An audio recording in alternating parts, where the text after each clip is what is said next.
Tuhan saudara ya, malam ini saya mau sampaikan sesuatu yang sederhana menurut saya tapi sangat memberkati saya. Di satu malam saya membaca Alkitab ya, ada cerita yang sangat luar biasa.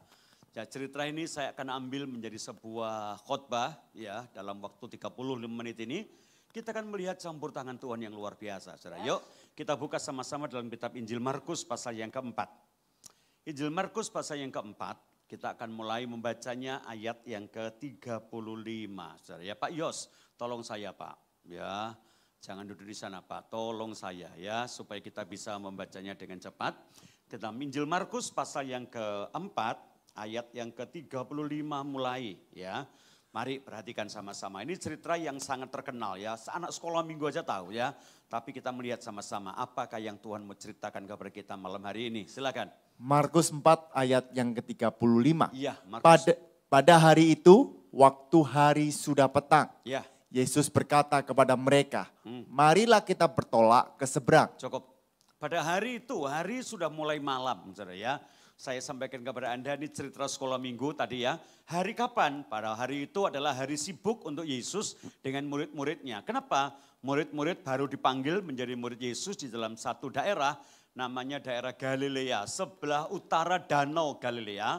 Danau Tiberias ada sebuah tanah miring yang namanya pegunungan, disebut dengan pegunungan Hermon. Ya, pegunungan Hermon itu dimulai dari pinggirnya Danau Galilea sampai ke puncak, namanya puncak Gunung Hermon. Ya, pada waktu itu murid-murid dipilih di sana di atas sebuah bukit. Lalu Tuhan mengajar tentang kebahagiaan orang sesungguhnya yang disebut dengan khotbah bahagia atau ucapan bahagia. Lalu mereka pulang ke kampung kediaman Yesus namanya Kapernaum. Saudara ya, kenapa Yesus meninggal di Kapernaum? Dia tinggal di Kapernaum sebenarnya kalau Alkitab berkata ya pada waktu Yohanes Pembaptis ditangkap. Ya, lalu Tuhan Yesus menyingkir ke daerah Galilea, padahal kalau saya pikir Tuhan menyingkir-nyingkir itu kan pergi, saudara ya. Nah, Yohanes Pembaptis itu ditangkapnya di daerah Galilea. Kenapa? Dia ditangkap oleh seorang raja namanya Herodes Antipas. Ya, Herodes Antipas itu punya adik namanya Herodes Filipus. Ya, lah punya kakak namanya Herodes Arkelaus. Arkelaus memerintah di Yerusalem.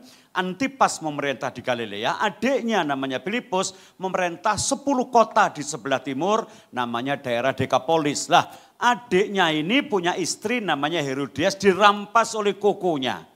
Kurang ajar ya. Jadi ini kuku rotok belakrak gitu loh saudara ya. Ya, bojone Titi itu loh. Bojone Titi itu disebut apa ya? Nah, siapa yang tahu? Ya ipar, tapi saya sebut Titi ya, biasanya enggak ipar ya. Bojone koko itu kan saus-saus. Bojone Taci, Cecang. Ini bojone Titi. Tifu, betul ya, Tifu. Ya, saya jadi ingat kata Tifu itu bojonya Titi, ya Tifu. Ya, lah dengan peristiwa itu namanya Yohanes Pembaptis itu menegur, lalu dia ditangkap di Galilea. Tapi Alkitab kita terjemahnya bagus sekali. Ya, katanya setelah Yesus mendengar bahwa Yohanes Pembaptis ditangkap, maka dia menyingkir dari Nazaret, pergilah dia ke Galilea dan tinggal di Kapernaum. Saya pikir ini bukan menyingkir. Kenapa? Kejadiannya di sana dia malah pindah ke sana kalau saudara ya. Tapi untungnya Matius berkata, untuk apakah Yesus pindah ke sana? Dia menggenapkan seluruh firman yang diucapkan oleh Nabi Yesaya. Hei engkau tanah Sebulun dan tanah Naftali, jalan ke laut, bangsa yang diam dalam kegelapan, bagimu telah terbit terang. Dan Kapernaum adalah sebuah batas ya antara kekuasaan Filipus yang namanya Raja Herodes Filipus dengan Raja Herodes Antipas. Ini persis perbatasan. Nah, pada hari itu adalah dia di sana dengan murid-muridnya, lalu mengajar, menyembuhkan banyak orang sakit. Lah Markus mencatatnya pada hari itu hari mulai malam. Saya mau tanya jemaat, hari mulai malam itu waktunya orang apa? Tidur pasti. Hari sudah mulai malam. Jadi kalau anak-anak enggak mau tidur tuh malam-malam terus ibunya nyanyi, itu nyanyian meden-medeni anak kecil. Halo, betul ya? Ya, nyanyiannya apa? Burung hantu judulnya. Siapa yang tahu? Matahari terbenam hari mulai malam terdengar burung hantu suaranya. Terus itu maksudnya anak-anak supaya takut ya ndang turu. Sekarang enggak. Mamanya anaknya ambil suara 2. Paduan suara. Ya, wis kalau pedine arek saiki ya. Kalau dulu ya burung hantu tuh wedi, sekarang ditanya burung hantu di mana sekarang hantu nih kata ya. Ya betul kan ya, saya punya cucu dikit takut-takutin sama maminya. Nih berjalan situ loh ya, ghost-nya di situ. Loh enggak ada mam, loh kenapa? Siang-siang masih ada ghost katanya ya. Mateng kan ya, sudah enggak iso arek sekarang ini dikandani gitu ya. Lah pada malam itu Tuhan Yesus berkata kepada mereka, ayo kita menuju ke seberang. Berarti mau menyeberang. Saya sampaikan hari ini saudara, bahwa ide penyeberangan ini datang dari Tuhan. Ya, dari ayat ini kita tahu ide penyeberangan itu datang dari Tuhan. Yang setuju katakan amin. Nanti kalau ada apa-apa di tengah penyeberangan, saya mengerti sekarang, saudara ndak usah takut dalam kehidupan. Kenapa? Kita melihat contoh yang sederhana ini, kalau nanti mereka nyebrang di danau dan malam-malam mereka ini menyeberang, saudara kalau mau cari alasan untuk ndak nyebrang itu banyak. Secara cingli-cinglian, ya, ini kan hari sudah mulai malam, waktunya orang tidur. Lah ini sudah sepanjang hari Tuhan Yesus mengajar, sudah banyak menyembuhkan orang. Loh sekarang kan malam itu kan wayahe turu tuh saudara. Kok ya si ono loh acara ayo kita menyeberang. Kok koyo ndak ada hari esok gitu lah nyebrang itu. Yang lain berkata, ya apa ya orang ini kok nemen ya gak diudel tenan iki ya. Wayahe wong kesel, wayahe wong turu, waktunya orang istirahat jadi dijak nyebrang. Yang lain mulai berkata, lah ya gue ya ndak ngerti kok. Wong karek turu wae lho apa nyebrang lho. Wong nang kene ya iso turu, betul ya? Orang itu kalau mau menanggapi perintah Tuhan, sebenarnya mau mensyukuri sebuah kehidupan, saudara yakin bahwa hidup saya dan hidup saudara, kalau kita sampai hari ini ada, itu karena idenya Tuhan, saudara. Bukan idenya kita. Halo, betul ya? Oh enggak pak, saya ini ada ini karena saya ini minum vitamin terus kok. Saya punya teman vitamin yang sak black, mate kena COVID, saudara. Sungguhan ini. Oh ya saking itu gak nutut pak, kurang cepet. Dia sakit di Malang, dia punya pesawat pribadi, ya dibawa dari Malang ke Jakarta, justru meninggalnya di sana. Lo kurang cepet apa? Duit kurang pak, aduh sak tempe duit ya, sampai metu jamur kira-kira, betul ya? Itu ndak karena semuanya itu, saudara. Saya tahu semua itu. Kalau saya masih hidup, Anda masih sehat, ini karena idenya Tuhan. Tepuk tangan dulu yang meriah buat Tuhan kita. Ya, amin. Kalau ndak ada ide Tuhan, kita ndak hidup. Saudara jangan bayangkan loh ya, saudara-saudara semua orang yang kena COVID itu bukan orang yang kekurangan. Kebanyakan orang hidup berkecukupan loh. Rata-rata orang kaya yang kena. Sampai tetangga saya ngomong, wis aja wedi pak, iki loh ya wis gak usah vaksin. Kamu harus vaksin. Lah kenapa? Loh, iku wong gendeng iku, kuwabe wong gendeng gak usah kena COVID. Aku ngomong, ciami kon minggiranmu ya, apik wis ya, kuwabe wong gendeng gak kena COVID. Apa kok gak kena COVID? Ngerti kon? Napa pak? Soalnya gendeng. Loh langgih, tapi tiang gendeng kan badan kena COVID. Gak ono sing kena COVID. Lah iya pak apa? Soalnya gendeng. Tadi sederhana, like, kon gak gelem kena COVID, gendeng wis, betul ya. Lalu berkata, yuk gak ngono pak, katanya dia ya. Nah, coba kita lihat. Saya merasa saudara ya, kalau saya masih boleh ada dan saya masih boleh melayani, saya baca ayat ini, ide penyeberangan itu datang dari Tuhan, ide saya hidup datang dari Tuhan, ide Anda ada itu juga datang dari Tuhan. Amin. Nah kalau Tuhan punya ide, dia pasti tanggung jawab atas hidup kita.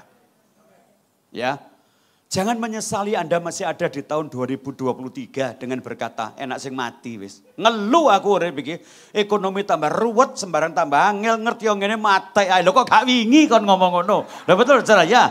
Lah berarti kan Tuhan masih akan berikan kita hidup. Ya, lah karena Tuhan yang mengajak, ayo kita bertolak ke seberang. Lalu ayat 36 berkata, ini karena ide Tuhan, terus. Mereka meninggalkan orang banyak itu, ya, lalu bertolak dan membawa Yesus. Membawa Yesus. beserta dengan mereka dalam perahu di mana Yesus telah duduk dan perahu-perahu lain juga menyertai dia. Perahu lain, perhatikan kata-kata ini, perahu-perahu lain, yang keras sama-sama 2, 3, perahu-perahu lain itu juga menyertai dia. Jadi penyeberangan ini Yesus yang punya ide. Dan dia berkata murid-murid Tuhan, kalau engkau memang mau ngejak kami menyeberang, ayo kita menyeberang. Tuhan masuk di perahu saya. Tuhan itu kalau nyuruh, enggak pernah dia nyuruh orang dilepaskan ya. Di mana dia punya ide dalam kehidupan, dia ikut serta dalam penyeberangan. Itu hebatnya Tuhan itu. Kalau dia nyuruh seseorang melakukan sesuatu, dia tidak tinggalkan orang itu dalam perjuangannya. Dia ikut serta dalam sesuatu yang Tuhan perintahkan.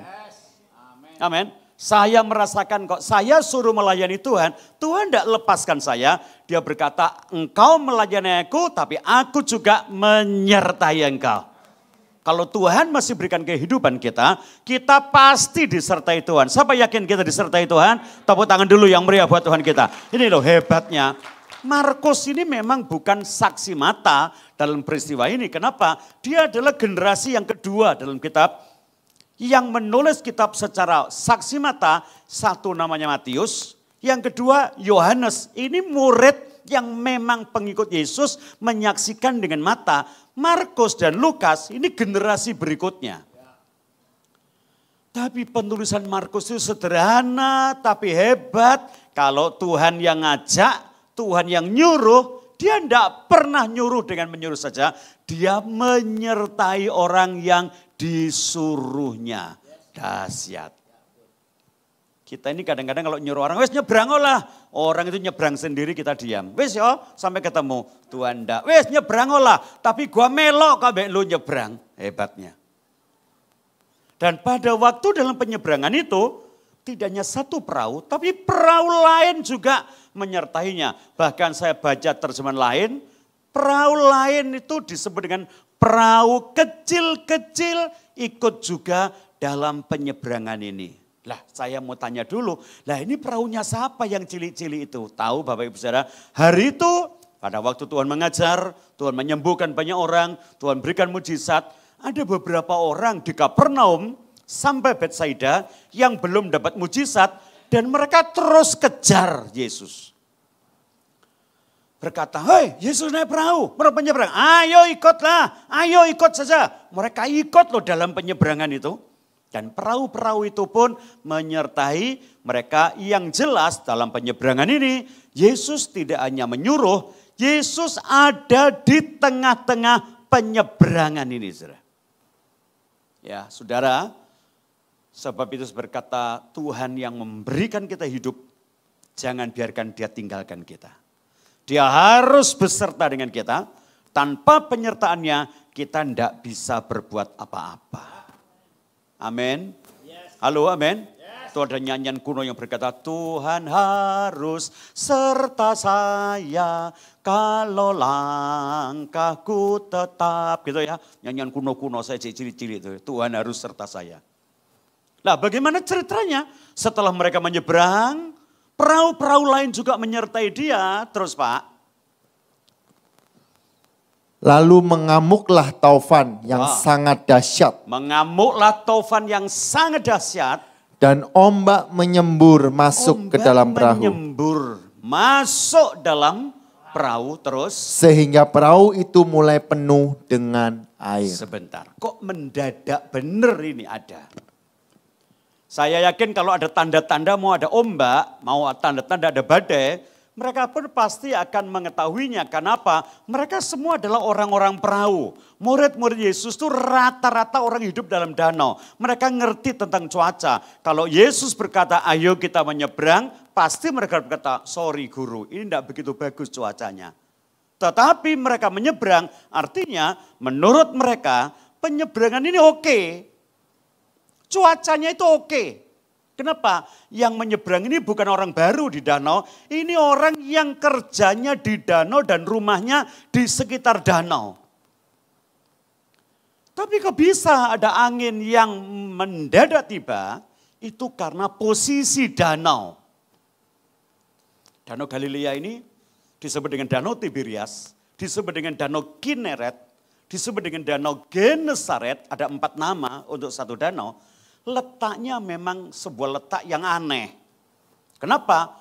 Danau Galilea itu letaknya itu di bawah permukaan laut sedalam 200 meter.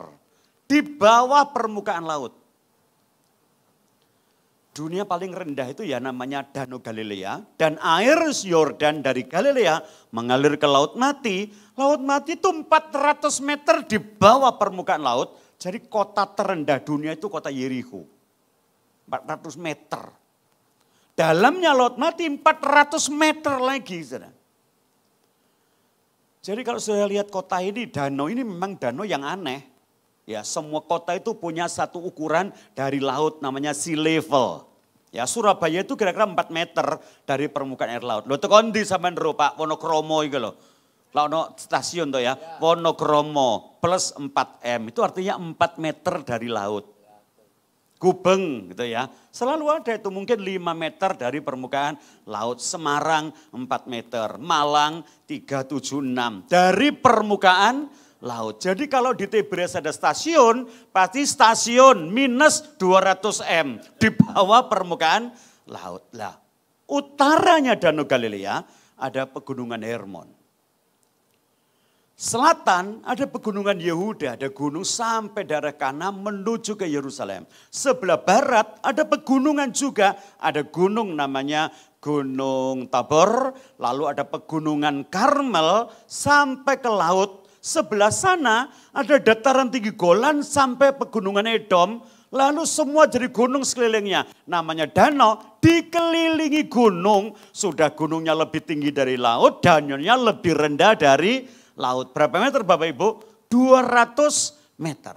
Lah angin dari mana-mana, kalau sudah mulai berhembus, baik angin darat dari sebelah timur maupun angin laut dari sebelah barat, kalau masuk di atas Danau Galilea, lalu di atasnya itu ada awan, angin itu tidak bisa langsung belok ke dalam. Karena tekanan udara. Lah kalau angin itu sudah masuk ke danau itu, sulit untuk keluar. Lah kenapa? Ke atas ada awan, sebelah sana ada gunung, sebelah ada gunung, sana gunung, sini gunung. Jadi anginnya kemana? Bulet keliling-keliling ini, namanya angin sakal. Tanpa arah. Kok enggak pasang layar Pak? Kalau layar dipasang, perahu itu akan munting mulai kenapa? Enggak ada arah. Dan selalu datangnya itu tiba-tiba. Masalah itu enggak ada yang janjian sama kita. Makanya Tuhan harus selalu beserta dengan kita. Masalah datangnya dengan tiba-tiba. Enggak ada orang janjian sama masalah. Tidak ada tengah-tengah kebaktian harus ngomong, aduh daripada nganggur nanti pulang gereja tak nyosor ya di sebelah jalan sana. Ndlosor tiba nanti babras kabeh. Tidak ada. Setelah ndlosor baru lu kok isa. Betul ya? Jadi kalau orang besuk kepada orang yang baru mengalami sesuatu masalah gitu ya, saudara jangan tanya, lu kok isa sih kok? Ya buktinya isa gitu loh. Ya apa cerita yombo wis pokok ndlosor. Betul ya? Masalah secara menyeluruh tidak pernah datang dengan satu kronologi. Tahu kronologi?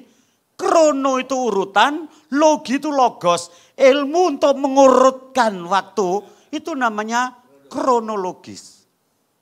Ya. Lawannya kronologi mesti ya apa kira-kira? Waktu yang tidak dapat dikronos. Ya sudah tidak bisa ditentukan. Ya mendadak sekonyong-konyong tiba. Sebab itu saya berkata bosone wong kula ujuk-ujuk mak betunduk ketok saya. Sudah. Lah saya katakan kepada Anda ini loh orang yang disuruh Tuhan, Tuhan mesti beserta dengan dia. Kenapa? Masalah selalu datang dengan tiba-tiba. Lanjut Pak. Ayat 38, Ya. pada waktu itu Yesus sedang tidur di Pada buritan waktu itu Yesus sedang tidur di buritan, di sebuah tilam, di sebuah tilam. maka murid-muridnya membangunkan dia Maka murid-muridnya membangunkan dia. dan berkata Dengar kepadanya, baik-baik, apa katanya Pak? Guru, Guru, engkau tidak peduli apa kalau engkau kita tidak binasa. peduli kalau kami ini binasa? Ini sudah gaya dasar dari orang yang pernah masalah. Masalah itu tiba-tiba dan mereka melihat Yesus tidur di situ. Loh, kok enak kita lagi kayak begini kok Tuhan tidur. Untung kita baca kitab Injil Markus, kita berkata Yesus itu tidak pernah tidur. Israel, jangan engkau takut karena apa? Penjagamu tak pernah lelap. Dan Tuhan yang menjagaimu tak pernah tertidur. Siapa yakin Tuhan itu tidak pernah tidur? Selalu Ahok ngomong Gusti ora sare. Tuhan tidak tidur. Lah ini buktinya tidur. Itu kan pandangan mereka. Ya, saya yakin walaupun dia dalam posisi tidur, ya, pakai tilam di buritan, ndak kalau dia itu tidak perhatikan kita. Posisi ini sama sekali tidak mewakili bahwa mereka tidak diperhatikan. Saya katakan cingli-cinglinya kalau dia tidur sampai mendelep itu perahu ambles kabeh. Melo ndak Yesus? Melo, wis to ndak kira saudara. Orang selalu mengangkat sebuah anggapan Tuhan ndak pedulikah kami binasa. Saudara lihat perahunya mereka itu masih perahu rodok besar. Dan kalau goncangan terjadi buah danau, mereka digoncangkan angin. Apa cuma perahu mereka saja yang tergoncang? Ingat, tidak hanya perahu mereka, dalam danau itu ada perahu-perahu lain, perahu kecil. Ya, orang punya masalah itu selalu yang pertama lihat, Tuhan tidak peduli saya. Dan dia pun sebenarnya tidak peduli sesamanya. Selalu nyalono Tuhan itu enggak lihat kita. Kita padahal yang enggak lihat orang lain. Saudara. Itu perahu lain yang lebih kecil itu ya opo kira-kira. Lang gede wis munting-munting lah. Sing cilik kak munyer munting mulik damplak dengklang. Halo? Halo betul? Ya, tapi kan kita tidak pernah tahu tentang itu. Yang kita tahu cuma murid-murid komplain. Guru, engkau tidak peduli dengan kami? Kalau Tuhan berkata, loh lah kamu peduli sama yang kecil-kecil itu. Halo? Selalu orang pikir, Tuhan pedulikan kami. Loh sampean ini lo peduli sampai yang lain tuh. Nah penderitaan itu saya ulang-ulang katakan. Kalau dalam penderitaan kita menderita, jangan pernah merasa kita sendiri yang menderita. Di antara kita banyak orang yang dalam penderitaan. Yang percaya katakan, untungnya satu buat kita, Yesus ada dalam perahu kita. Kalau kita tenggelam bersama dia, dia pasti akan tolong kita. Tapi perasaan tidak dipedulikan Tuhan itu selalu muncul. Ya, jadi saya berkata Tuhan itu peduli dengan kita. Hanya kepekaan kita merasakan kepedulian itu yang kurang.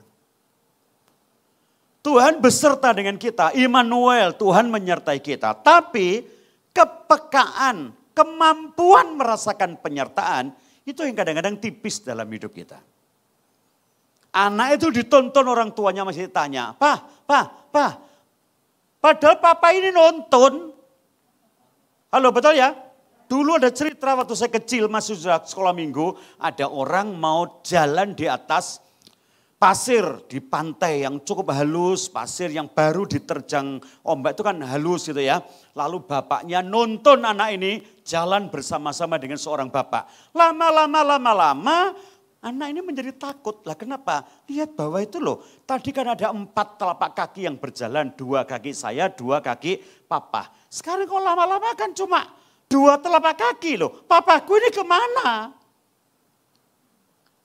Selalu rasa komplain dan tidak diperhatikan itu muncul. Dan dia berkata, Pak, kok papa tidak menyertai aku loh? Aku ada nak. Enggak, aku tadi lihat ada 4 telapak kaki. Kok itu yang 2 punya aku, yang 2 punya papa. Sekarang kok cuma 2. Yang 2 itu cuma kakinya papa. Kakimu kan tidak nginjak lagi karena aku sedang menggendong kamu. Anak itu kadang-kadang tidak sadar. Sama juga dengan kita. Kalau kita sukacita, bahagia, diberkati, limpah. Ya, jenponya penuh jen, wah Tuhan beserta, Tuhan beserta. Jenpo karena KTP, ya namanya bukan jenpo, ya KTP po, betul ya. Wong isine KTP itu gak ono jene. Opo ya Pak ya? Orang Cungko nyebut jenpo. Nah jen itu kan duit, po ini ada. Tadi ya wadai duit, betul ya. Tapi gak ono duit ya KTP po. Ya, betul kan ya? Tapi pikir-pikir ya pinter loh ya. Bahasa wo itu bahasa paling gampang dipelajari. Tulisannya yang paling angel, ya, Mingdian. Mingdian itu apa? Besok. Ming itu kan terang. Dien, langit. Kapan langitnya padang? Ya menit. Ya, gampang tuh ya. Oh ya cocok lah. Ya. Betul kan ya? Nah coba kita lihat. Ya, ren itu selalu orang. Kakinya dua gini, ren. Makanya dari ren itu ada Cungko ren, ini ren, Matula ren, ya, Ambon ren, betul ya? Pakai ren itu masih loro. Ya, tapi ada loro, tapi bukan ren itu lehoren, loro saya. Tapi kan PT. Coba kita lihat. Yakin Tuhan beserta kita? Dalam seluruh kesulitan kita, dia ada. Jangan pernah merasa bahwa Tuhan tidur. Dia tidak pernah terlelap. Penjagamu Israel tidak pernah terlelap.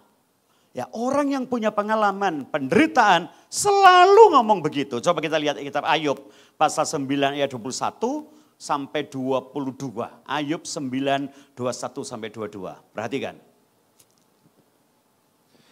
Ayub 9 ayat yang ke-21. Ya. Aku tidak bersalah. Aku tidak bersalah. Dia perhatikan. Aku kan tidak salah. Penyeberangan itu kan engkau yang ngajak. Lek gak bojak, aku kan gak budal. Sama dengan murid-murid. Aku tidak bersalah. Dalam hal ini Tuhan yang salah. Loh aku kan gak salah. Wong enak-enakmu turu. Wong karek merem kok bojak. Kan gak salah. Yang lain mulai rasa-rasan. Aku wis kroso tadi itu. Gue ini wis kroso. Saking gak iso ngomong. Lah kon yo ngomong tuwek menengahi. Petrus berkata, lah kon nom yo gak ngomong. Kok yo menengahi. Lah wis kaya ngene kok nyalahno aku. Lah yo apa lho kon melok. Wong sing tuwek melok. Lah sing nom lah melok ae. Betul kan? Pancen kon ngono gedang godhog. Hotel, gerang, goblok, ngeyel itu ya. Saling menyalahkan dalam perahu itu. Loh betul gak ceraya? Nah itu memang Tuhan yang ngajak. Loh sebetulnya dalam ini kalau kita mau nyala-nyalakan, siapa yang paling salah? Yesus lah, kenapa? Lah dia yang ngajak. Tapi sesungguhnya ide itu kan datang dari dia. Kalau di tengah-tengah ide ada persoalan, saudara jangan ngomel. Ya Tuhan saya punya ide. Banyak orang selalu berkata, kalau Tuhan izinkan selalu jalan lancar. Enggak. Jangan pernah berkata, semua kalau Tuhan beserta, semua jalan lancar. Kalau Tuhan kehendaki, lancar. Salah. Gereja ini berdiri karena kehendak Tuhan. Yang setuju katakan amin. Panggilan untuk Bapak Gembala dan seluruh keluarga, gereja ini Tuhan yang menyuruhnya. Yang percaya katakan, apa dalam perjalanannya dan masalah, ombyoan masalahnya. Kalau mau nyalakan siapa? Lah Tuhan saya nyuruh gua. Tuhan berkata, lu kok mau tak suruh? Lah terus ya apa yang salah? Ya mboh wis saya.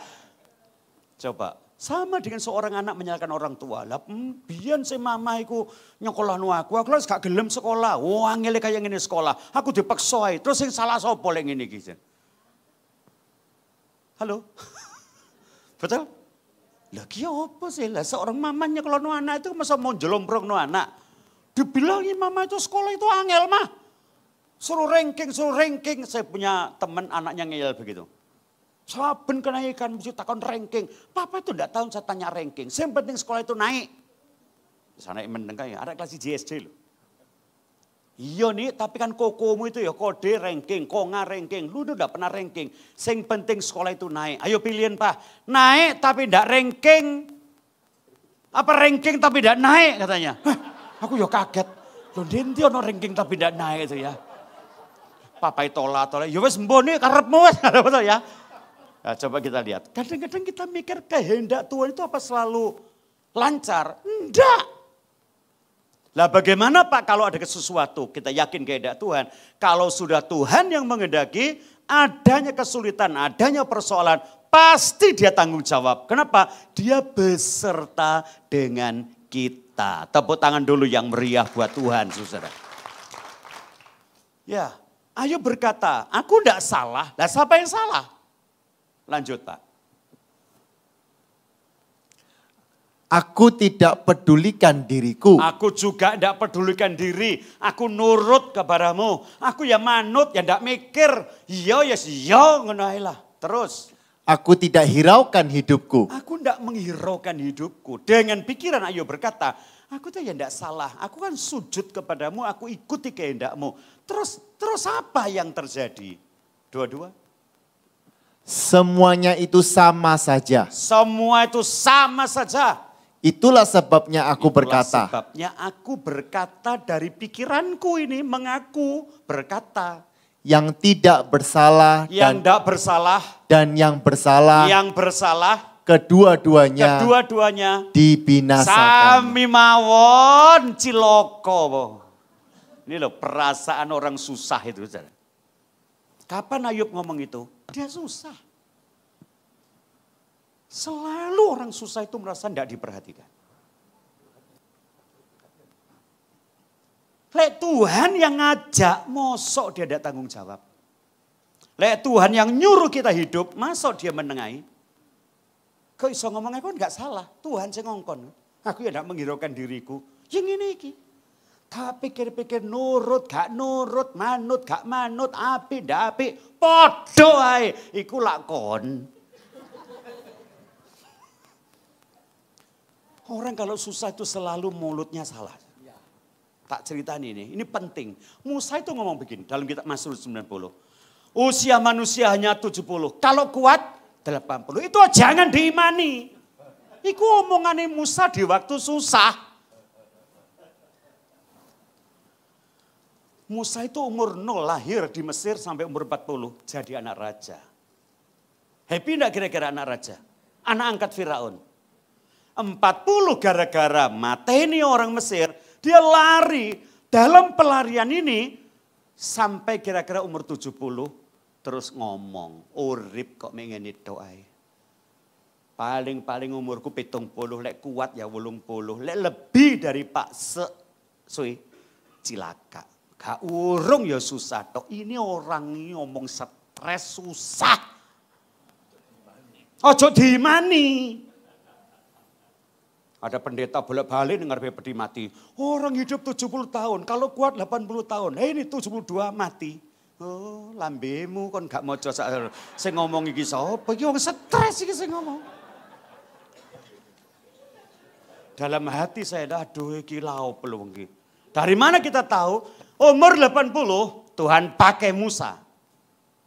Betul? Ya. Mati umur 120.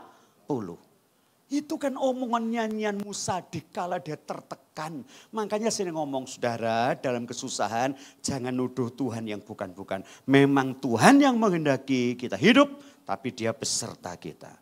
Ojo nyala-nyalono Tuhan. Jangan bandingkan, dalam kitab Maliki berkata, kurang ajar omongmu Israel. Kenapa ngomongnya? Kami beribadah ya sengsara, ndak beribadah ya sengsara. Ibadah, podo wae. Itu omongannya wong stres.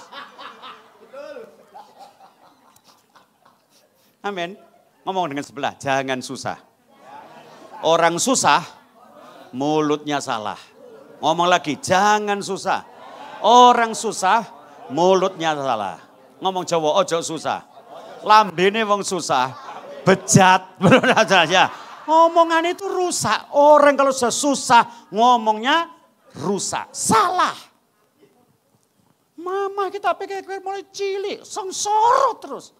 Dadi anak engkongmu soro, rabi mbek papamu tambah soro, papamu mate luwe soro maneh. Saiki karek kon ya soro maneh. Kok gak bongko ae mama itu. Itu omongannya orang apa kira-kira?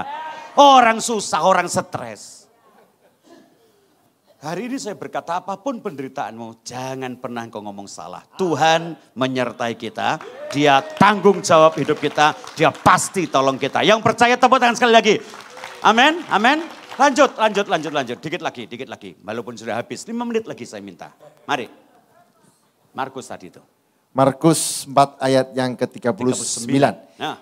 Ia pun bangun. Menghardik angin itu. Dia berdiri dan menghardik angin itu. Dan berkata kepada danau itu. Ya. Diam.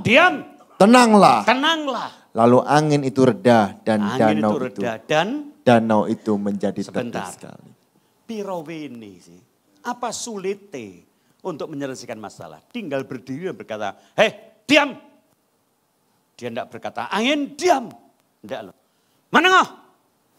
Termasuk siapa? Halo? Kira-kira Tuhan ngomong ini termasuk siapa ya di situ? Murid-murid. Kabeh, gak angin, gak kon podo, tojo ini ampun-ampun. Kakek lambe kon iki gak entos apa-apa. Betul ya? Tak blekai kon Jawa sekarang ya. Dia berkata, diam, tenang saja. Setelah mereka tenang, semua tenang, ayo maju lagi, maju lagi. Sedikit saja melompat dari itu, langsung kembali pada pasal sesudahnya. Lalu ia berkata kepada mereka, Ya. mengapa kamu begitu takut? Mengapa kamu begitu takut? Mengapa kamu tidak percaya? Lagi, maju dikit lagi pasal 5. Lihat. Mereka menjadi sangat takut Ya. dan berkata seorang kepada yang lain, Ya. siapa gerangan orang ini? Sopo orang ini? Sehingga angin dan danau pun taat. Angin dulu, kepadanya. bedano taat. Mereka mulai sadar, lah iya lu kok enggak taat. Danau taat. Betul ya? Lah ya danau disuruh meneng-meneng, lambemu gak meneng-meneng, heran. Saling menyalahkan lagi. Lah sebenarnya saya mau ambil bagian, dalam cerita ini kan Tuhan yang nyuruh, Tuhan yang ngajak mereka masuk persoalan. Lah endingnya apa toh? Yuk maju lagi pasal 5 ayat 1 dan sampai sedikit. Ayat 2 mungkin. Markus ayat 5 ayat yang pertama. Ya. Lalu sampailah mereka di seberang danau Ya. di daerah orang Gerasa. Lanjut.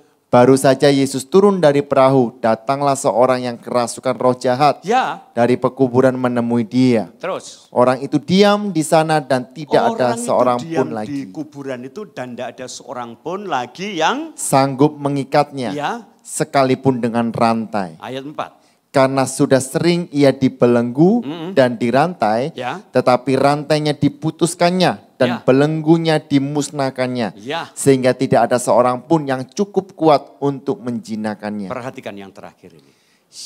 Mereka berangkat berlayar hari mulai malam. Kenapa enggak besok? Dan kalau pergantian pasal ada satu kata, keesokan harinya berarti tambah hari. Ini kan enggak ada kata keesokan harinya. Berarti Yesus sampai di Gadara itu kapan? Malam itu. Malam itu juga dia sampai di Gadara. Daerah Filipus, daerah Dekapolis, daerah seberang sungai Yordan, sebelah timurnya danau. Untuk apa? Kok ya mendarat itu di kuburan? Nah di kampung, di kuburan, datanglah orang dirasuk setan ditanya, hei siapa namamu? Legion, kami banyak. Pak mosok pak tengah-tengah malam ada orang di kuburan. Lo lenda gendeng mosok ono, ndak ada orang lain kan ini. Mana Pak ayatnya kalau itu ada orang gila di waktu malam? Maju satu ayat lagi yang terakhir. Ayat 5. Siang malam ia berkeliaran. Siang malam ia berkeliaran. Di pekuburan dan Ya. di bukit-bukit. Ya, Sambil berteriak-teriak Ya, dan oke. memukuli dirinya dengan batu. cukup. Berarti itu malam. Harusnya sudah tidur murid-murid. Yesus harusnya sudah tidur malam itu. Dia tahu ada seorang yang butuh dia. Di mana? Di Gadara. Apakah dia tahu malam itu akan ada badai? Pasti tahu. Apa dia tahu akan ada kesulitan? Pasti ngerti. Kenapa Tuhan menerjangnya juga?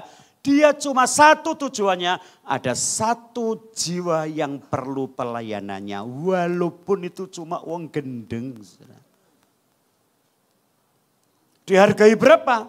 2.000 ekor babi. Keesokan harinya orang ini lari-lari, penjaga babi berkata kepada orang kampung, babi masuk, babi habis, babi. Lalu orang kampung keluar dari Gadara berkata apa? Yesus segera tinggalkanlah daerah ini. Dan Yesus pun meninggalkan daerah itu. Singkat, kalau begitu untuk apa Yesus pergi ke Gadara?